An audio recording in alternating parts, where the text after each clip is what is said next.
Si je te partage cette vidéo, c'est que je m'y suis reconnu. Après l'avoir regardée, je ne vois plus les choses comme avant.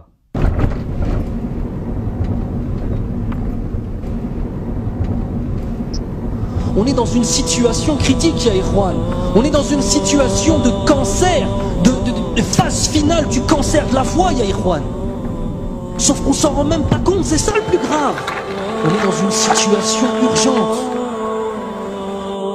Combien d'entre nous n'arrivent pas à dormir la nuit par rapport à ce qui se passe à nos frères et sœurs? Allah, combien? Allah.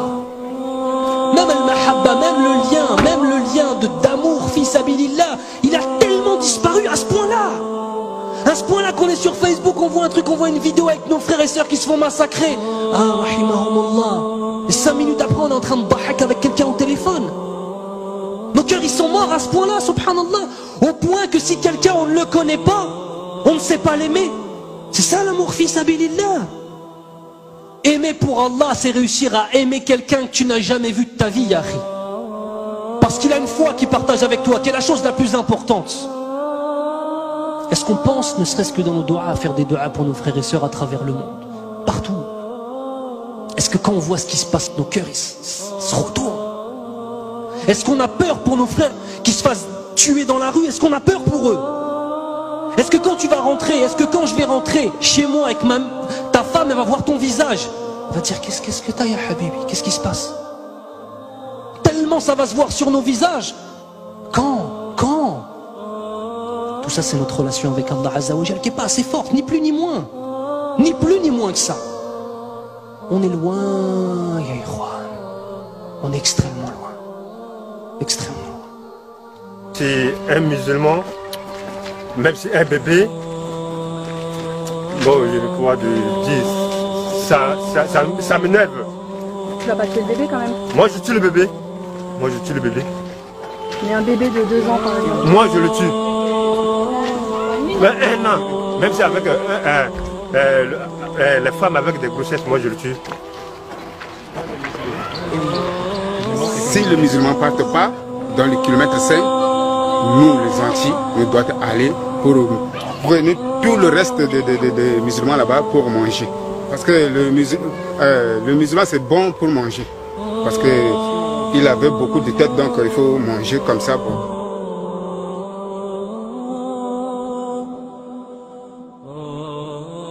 Un corps brûlé, on coupe la tête, jeter. Et prenez la tête pour taper avec le ballon. Ce n'est pas ça. On coupe notre corps là pour manger. Est-ce que dans nos yeux, est-ce qu'on mange le corps des gens? On ne mange pas. Ce sont les chiens qui mangent n'importe quoi. Mais nous les gens comme nous là, comme vous là, on ne peut pas manger notre chair. C'est grave pour nous. C'est comme ça. En tant que moi, là, j'ai tout subi. La guerre, là, on dirait que ça vient rien que sur moi. Ils ont tué ma mère et mon père. Il reste que moi. Je suis assez seul maintenant. Je ne sais pas là où j'allais. C'est pour cela que je suis resté ici, à la base des réfugiés. Et moi, j'ai parti à l'école. J'ai promené. À mon retour, les anti-Balaka sont attaqués. Et je suis précipité d'aller à la maison. Je n'y ai pas arrivé. Et ils m'ont dit qu'ils ont tué mon père et ma mère. L'histoire d'un homme que j'ai rencontré ce matin au camp réfugié, il est en train de me raconter une histoire réelle qu'il a vécue sur le terrain. L'histoire c'est quoi? On a tué son fils, on l'a obligé de manger la chair de son propre fils. Il l'a mangé par obligation, mais ce dernier, il parlait en pleurant. Il me dit s'il pouvait pleurer avec du sang à lait, il le fera. Vraiment, et il a dit adieu à la viande. Lui, il va plus jamais manger de la chair, que ce soit la chair des animaux, comme poissons, etc. Il a juré de ne plus manger la viande parce qu'on l'a obligé de manger la chair de son fils, mes frères. C'est vraiment terrible. Ces gens-là, ce sont ceux qui nous aident ici à vivre. Sans eux, on serait déjà morts.